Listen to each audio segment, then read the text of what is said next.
Assalamualaikum warahmatullahi wabarakatuh. Salam sejahtera untuk kita semua.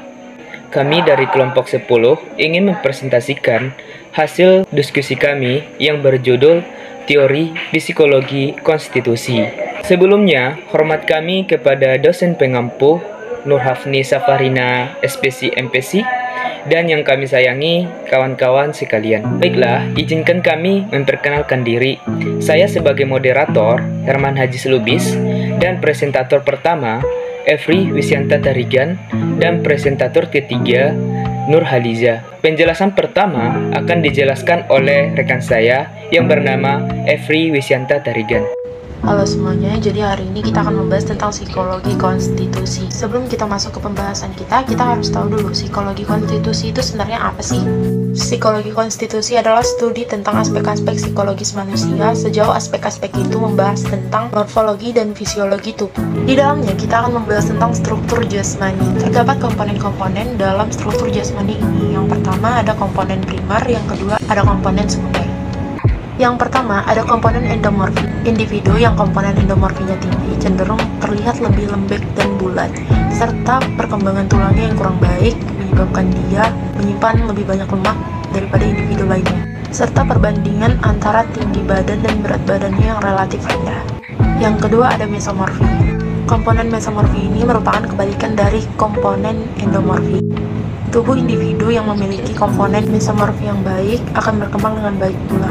Ototnya cenderung lebih kuat dan mampu mengerjakan pekerjaan yang membutuhkan energi berlebih. Yang ketiga ada komponen ektomorfi. Seseorang yang memiliki komponen ektomorfi yang tinggi cenderung lebih aktif dan bergerak lincah, serta memiliki metabolisme yang tinggi. Yang kedua ada komponen-komponen sekunder. Yang pertama kita akan membahas tentang displasia. Displasia ini adalah campuran dari ketiga komponen primer, namun terjadi ketidakseimbangan antara ketiga komponen primer tersebut dalam tubuh. Ukuran displasia ini dapat ditentukan dengan menetapkan ukuran somatotype pada 5 bagian tubuh. Yang kedua ada ginandromorfi. Komponen ini menunjukkan sejauh mana jasmani kita memiliki sifat-sifat yang dimiliki oleh lawan jenis. Ginandromorfisme dibagi menjadi dua, yaitu primer dan sekunder. Nah, untuk bagian primer sendiri dapat dilihat secara langsung, sedangkan bagian sekunder harus diteliti dan diperiksa secara fisik dan jasmaninya. Diobservasi melalui gerak fisik, suara, dan ekspresi wajahnya. Yang ketiga, menetapkan somatotype wanita. Pada wanita yang paling sering ditemuin itu kombinasi antara endomorfi dan entomorfi. Wanita jumlah ragam pada masing-masing komponennya juga lebih kecil dibandingkan pada laki-laki. Walaupun demikian, ada sejumlah kecil somatotype wanita yang tidak pada lena dalam rangkaian somatotype laki-laki. Nah, yang keempat, kita akan membahas tentang konstansi somatotype. Konstansi somatotype ini disebabkan oleh perubahan-perubahan lazim karena usia dan variasi makanan bagi kebanyakan orang.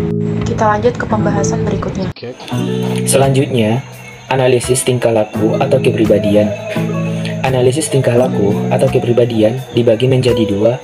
Yang pertama, dimensi-dimensi temperamen, dan yang kedua, komponen-komponen primer temperamen. Dimensi-dimensi temperamen adalah penentuan sifat-sifat manusia diperoleh sebanyak 650 sifat dan kemudian berkurang lagi secara tajam setelah dimensi-dimensi yang tumpang tindih, sehingga ditemukan 50 sifat yang mereka anggap mencangkup semua gejala spesifik yang dijelaskan oleh 50 sifat asli tersebut. Yang kedua, komponen-komponen primer temperamen. Hasil analisis korelasi menunjukkan bahwa adanya 3 kelompok, yaitu Fiskorotonia. Fiskorotonia adalah kelompok utama meliputi sifat-sifat santai, suka kenyamanan, gemar makan-makan, tergantung pada penerimaan orang lain, dan orangnya suka tidur nyenyak. Dan yang kedua, Samalotonia. Apa itu Samalotonia? Samalotonia adalah kelompok kedua meliputi sifat tegas, perkasa, kebutuhan untuk aktif, suka berterus terang, dan suaranya lantang. Yang ketiga ialah Sereptonia. Sereprotonia. Sereprotonia adalah kelompok yang terakhir yang memiliki sifat serba terlambat, reaksi yang sangat cepat, kurang berani bergaul, dan kurang berani berbicara di depan orang banyak. Selanjutnya akan dijelaskan oleh rekan saya.